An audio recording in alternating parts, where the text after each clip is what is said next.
ఈ పుస్తకాలను కొనుక్కొని చదవాలనుకునేవారు సత్యవాణి పబ్లికేషన్స్ 9652488668 పై సంప్రదించగలరు.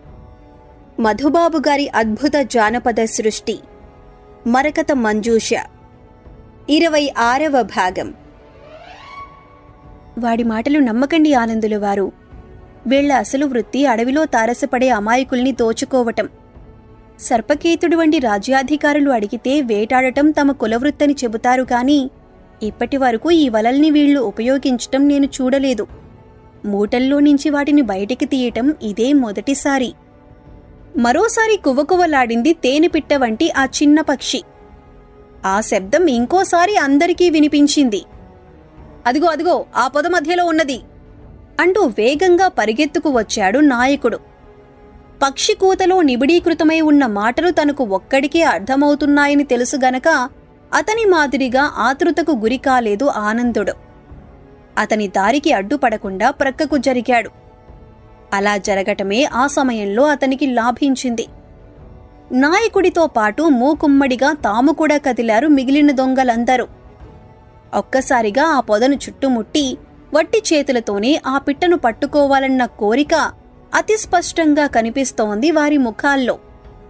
ఆనందుడు అవతలికి జరగటం, వాళ్లందరూ పొద చుట్టూ గుమికూడటం, పొద క్రింది భాగంలో నుంచి పదునైన ఈటెల వంటి పొడుగాటి ముళ్ళు కంటికి కనిపించనంత వేగంతో వచ్చి వాళ్ల పాదాలను తొడలను గాయపరచటం ఒకేసారి జరిగింది. గావురుమని అరిచారు అందరూ. అందరి మాదిరిగా తను కూడా గావుకేక పెడితే నగుబాటవుతుందని అనుకున్నాడు కాబోలు. పళ్ళు బిగబట్టి బాధను ఓర్చుకుంటూ నేలమీద చతికిలపడిపోయాడు నాయకుడు. తేలుకొండిలో ఉండే విషం కంటే 100 రెట్లు శక్తి కలిగిన విషం ఈ పొదలో దాక్కుని ఉండే ముళ్లకు ఉంటుంది ఆనందులవారు. ఈ బాధను భరించటం మనిషనేవాడికి సాధ్యపడదు. నా వంటి చిన్న చిన్న ప్రాణాలకు రక్షణ కల్పించే బంగారు పొద ఇది. మరోసారి కువ్వకువ్వలాడిందా చిన్న పక్షి. అంతకు ముందు ఒక్క క్షణికం వరకు ఎంతో ప్రశాంతంగా ఉన్న ఆ ప్రదేశం ఒక్కసారిగా అరుపులతోనూ ఆర్తనాదాలతోనూ అల్లకల్లోలమైపోతూ ఉండటాన్ని చూసి చాలా ఆశ్చర్యపడ్డాడు ఆనందుడు. నేను కూడా ఈ పొదకి దగ్గరగానే నిలుచున్నాను, మరా ముళ్ళు నన్నెందుకు బాధించలేదు అని అడిగాడు ఆ పిట్టని. మీ జోలికి వచ్చే ధైర్యం ఎవరికి ఉంటుంది ఆనందులవారు? ఈ ముళ్లలో ఉండే విషం కంటే 1000 రెట్లు అధికమైన శక్తిగల విషపాషాణం మీ రక్తంలో ప్రవహిస్తోంది. మీ శరీరాన్ని ముట్టుకుంటే ఆ పాషాణం దెబ్బకి ఈ ముళ్ళు నిప్పుల్లో పడినట్లు మాడి మసైపోతాయి. ఆ సంగతి వాటికి తెలియబట్టే మీకు హాని తలపెట్టలేదు చెప్పిందా పక్షి. ఒరే ఒరే ముద్దుముఖంవాడా, యువతల మీ మందరం బాధతో పొర్లిగింతలు పెడుతుంటే నువ్వేంట్రా ఆ పంచరంగుల పెట్ట మాదిరి గడబడి చేస్తున్నావు? ఏంట్రా నీ ఉద్దేశం? ఉన్నట్లుండి నాయకుడు కోపంగా అరవటంతో అదిరిపడి అతనికేసి చూశాడు ఆనందుడు. పిట్ట మాటలు అతనికి మిగిలిన వారికి పక్షికూతల మాదిరిగానే వినిపిస్తున్నాయి. దానితో తను మాట్లాడుతున్న మాటలు కూడా అదే మాదిరి ధ్వనిస్తూ ఉన్నట్లున్నాయి కాబోలు. అర్థం కాక ఆత్రపడుతున్నాడతను. నిజమే ఆనందులవారు, మీరు భవిష్యత్తులో బాగా గుర్తుపెట్టుకోవలసిన విషయమిది. మీకు మా భాష అర్థమవుతుందని అందరికీ తెలియటం అభిలషణీయం కాదు. జాగ్రత్త పడండి అంటూ రెక్కల్ని తపతపలాడించి పొద మధ్యలో నుంచి పైకి లేచిందా పిట్ట. ప్రాణాలకు హాని కలిగించే ప్రమాదం ఎక్కడ కనిపిస్తుందో ఆ ప్రమాదం నుంచి తప్పించుకునే మార్గం కూడా అక్కడికి సమీపంలోనే కనిపిస్తుంది అని చెప్పి దూరంగా వెళ్ళిపోయింది. అయ్యయ్యో, పారిపోయింది. అపురూపమైన ఆ దొంగ ముఖాన్ని పట్టుకుని సుజననగర రాజకుమారికి చూపించి మన పనిని సానుకూలపరుచుకోవాలని అనుకున్నాను. అంతా మట్టి కొట్టుకుపోయింది. ప్రాణాలు పోయే దుస్థితి దాపురించింది. నెత్తి కొట్టుకుంటూ వాపోయాడు నాయకుడు. అంతకు ముందు వరకు వినిపించిన అరుపులు ఆర్తనాదాలు కాస్త మూలుగులుగా మారిపోతూ ఉండటాన్ని గమనించాడు ఆనందుడు. కాటుక పొలిమినట్లు పరమవికృతంగా మారిపోతున్నాయి ఆ దొంగల శరీరాలన్నీ. నాయకుడి రంగు కూడా మార్పుకు గురి అవుతోంది. ఏదో ఒకటి చేసి వెంటనే వారి రక్తంలోకి ప్రవేశించిన విషాన్ని అడ్డుకోకపోతే వారందరూ ప్రాణాలు పోగొట్టుకోవటం తప్పనిసరి అవుతుందేమోనన్న అనుమానం కూడా కలిగేసరికి ఆనందుడు గబగబా నాయకుడి దగ్గరికి పోయాడు. విరుగుడేదైనా తెలిస్తే వెంటనే చెప్పండి. మూటల్లో ఏమైనా ఉన్నాయా అని అడిగాడు. మూటల్లో ఉండి ఉంటే నువ్వు తీరుబడిగా వచ్చి అడిగే వరకు ఆగేవాడినా? నువ్వే ఏదో ఒకటి చెయ్యి. బాధని భరించడం ఇక మా వల్ల కాదు అంటూ తను కూడా వికృతంగా మూలిగాడు నాయకుడు. పిట్ట చెప్పిన మాటల్ని గుర్తు చేసుకుంటూ చుట్టూ చూశాడు ఆనందుడు. మోకాలెత్తున ఎదిగి ఉన్న రకరకాల మొక్కలు, ముళ్ల పొదలు తప్ప మరేమీ కనిపించటం లేదు ఆ ప్రదేశంలో. ముళ్ళును ముళ్ళుతోనే పెకిలించాలనే మాట వెంటనే మెదిలింది ఆనందుడి హృదయంలో. తడవు చేయకుండా ముందుకు కదిలాడు అతను. ఏ ముళ్లపొద మూలకంగా దొంగలందరూ దారుణంగా దెబ్బతిన్నారో ఆ పొదకు 6 అడుగుల దూరంలో ఎదిగి ఉన్న ఇంకో 2 రకాల పొదల మీది నుంచి కొన్ని ముళ్ళని విరిచాడు. హద్దులు దాటిపోయినట్లుంది నాయకుడి బాధ. క్రింద పడిపోయి గిలగిలా కొట్టుకుంటున్నాడతను. విరుచుకు వచ్చిన 2 రకాల ముళ్లతోనూ అతని చేతుల మీద పొడిచాడు ఆనందుడు. అంతకు ముందు కంటే వికృతంగా అరిచాడు నాయకుడు. చంపేస్తాన్రోయ్, నేనే నీ తలను నరికి ఈ పొదలకు వేలాడదీస్తాను అని కూడా హెచ్చరిస్తూ చిత్రంగా ఆ మాటల్ని మధ్యలోనే ఆపేశాడు. తగ్గిందిరా, నా బాధ తగ్గిపోయింది అంటూ తనంతట తానే లేచి కూర్చున్నాడు. ఆ పైన మరొక్క క్షణం కూడా ఆలస్యం చేయలేదు ఆనందుడు. స్పృహ లేనట్లు కనులు తేలవేసిన దొంగలతో మొదలుపెట్టి క్రింద పడిపోయి ఉన్న వారందరి చేతుల మీద తను విరుచుకు వచ్చిన ముళ్లతో బలంగా పొడిచాడు. పావుఘడియ తరువాత యథాప్రకారం లేచి నిలుచున్నారు దొంగలందరూ. నాయకుడా, వీడు మన దగ్గర తప్పకుండా ఉండవలసినవాడు. ఈ రోజున వీడు గనుక మనతో ఉండకుండా ఉంటే ఈ పాటికి అందరూ దయ్యాల రూపంలో ఈ పొదల దగ్గర తచ్చట్లాడుతూ ఉండేవాళ్లం అన్నాడు ఒక దొంగ. అరే, నీకు 3 బంగారు నాణాలు కాదురా, 30 ఇస్తాను. 300 పశువుల్ని నేనే సంపాదించి నీకు బహూకరిస్తాను. నువ్వు మాతోనే ఉండిపో సాదరంగా అన్నాడు నాయకుడు. వాళ్లు తనను పూర్తిగా నమ్మినందుకు సంతోషపడినా సుజన నగరంలో వాళ్లు చేయదలుచుకున్నదేమిటో అవగతం కాకపోయేసరికి కొంచెం నీరసపడ్డాడు ఆనందుడు. మాతోనే ఉండిపోమ్మంటుంటే సంతోషించాల్సింది పోయి ఏడుపు ముఖం పెట్టడం దేనికిరా అనునయంగా అడిగాడు నాయకుడు. ఏడుపు ముఖం కాదుగాని ఇందాక కనిపించిన పిట్ట మనకి దొరికితే ఏం చేద్దామని మీ ఆలోచన అడిగాడు ఆనందుడు ధైర్యం చేసి. పెద్దగా నవ్వి అతని భుజం తట్టాడు నాయకుడు. ఇప్పుడు నువ్వు మాలో ఒకడివి కాబట్టి మనం చేసే పనుల మీద నీకొక అవగాహన ఉండటం చాలా ముఖ్యం. మనం గాలికి పుట్టి ధూళికి పెరుగుతున్న సాధారణమైన దొంగలం కాదు. మహంతీనగర పాలకుడి దగ్గర రాజగురువుగా ఉంటున్న మహామాంత్రీకుడు నమీకుల వారికి నమ్మకస్తులం. ఆయన ఆజ్ఞల మేరకే ఈ అడవిలో సంచరిస్తూ ఉంటాం అన్నాడు. తను అడిగిందేమిటో అతను చెబుతున్నదేమిటో అర్థం కాలేదు ఆనందుడికి. చీకటి శక్తుల్ని తిరిగి ప్రపంచంలోకి తీసుకువచ్చి సర్వం సహా చక్రవర్తిగా పేరు తెచ్చుకోవాలని ముచ్చటపడుతున్నాడు నమీకులవారు. అందుకు అడ్డు తగిలే వారందరినీ దుంపనాశనం చేయటానికి మనవంటి సాహసవంతులెందరినో తన వద్ద పని చేయించుకుంటున్నాడు. అతని భావాలను గమనించకుండా తన మాటల్ని కొనసాగించాడు నాయకుడు. సుజన నగర రాజకుమారి స్నేహసుందరి మీద పడింది నమీకులవారి కన్ను.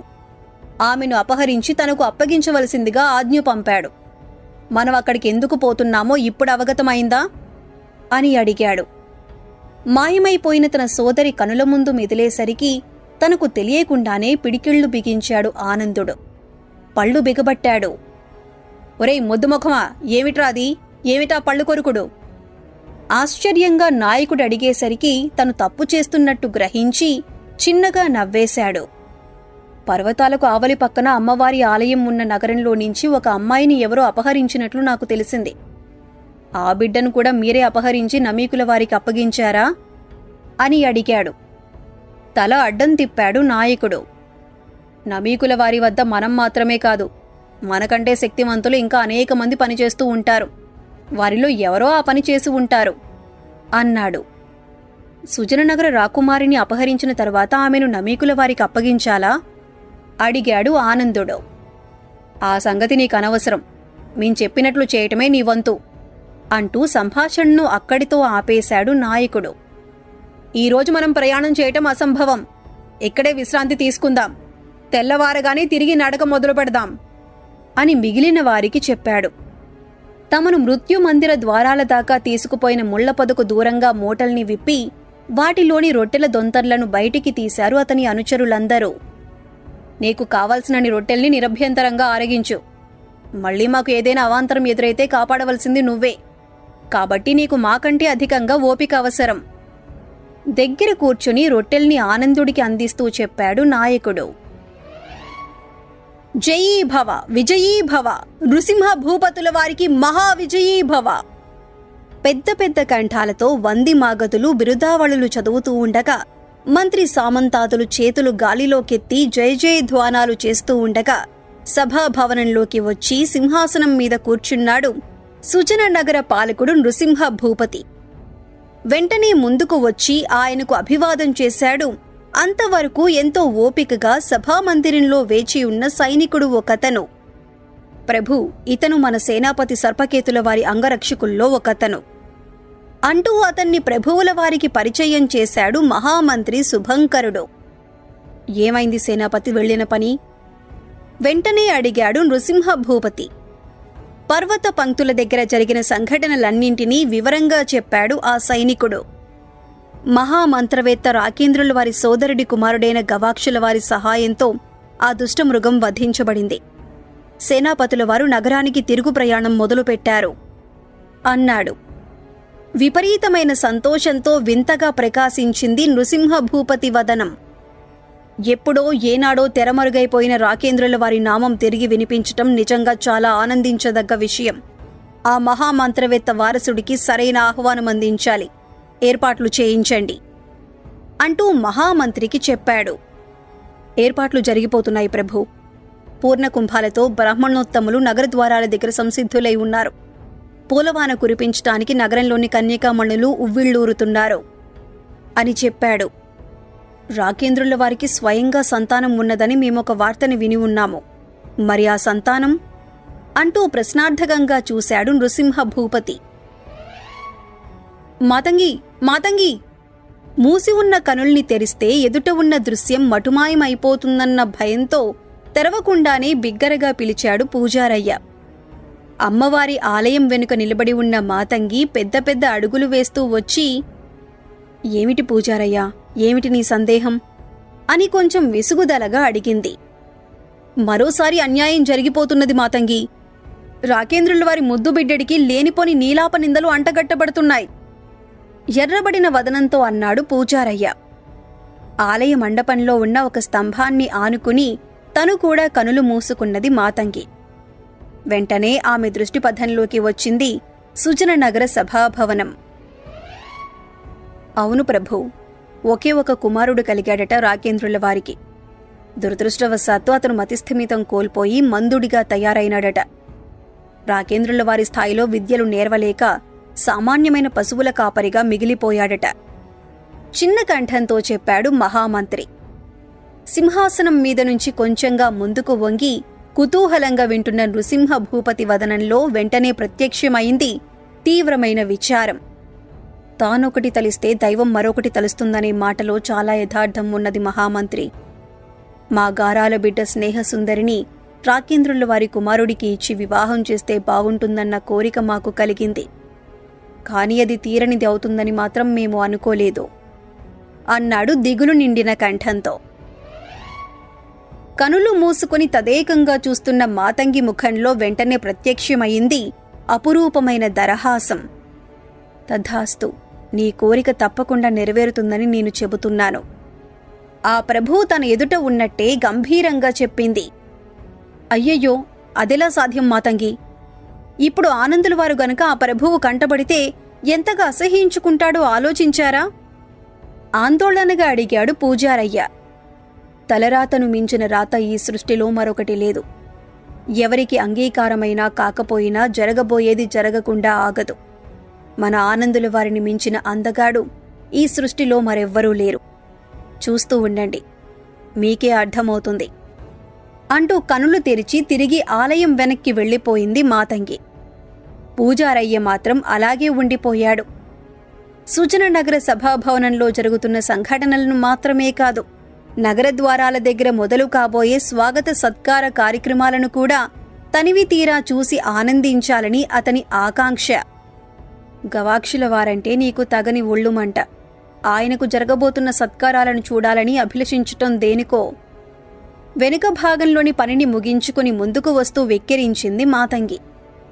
సమాధానం ఇవ్వలేదు పూజారయ్య.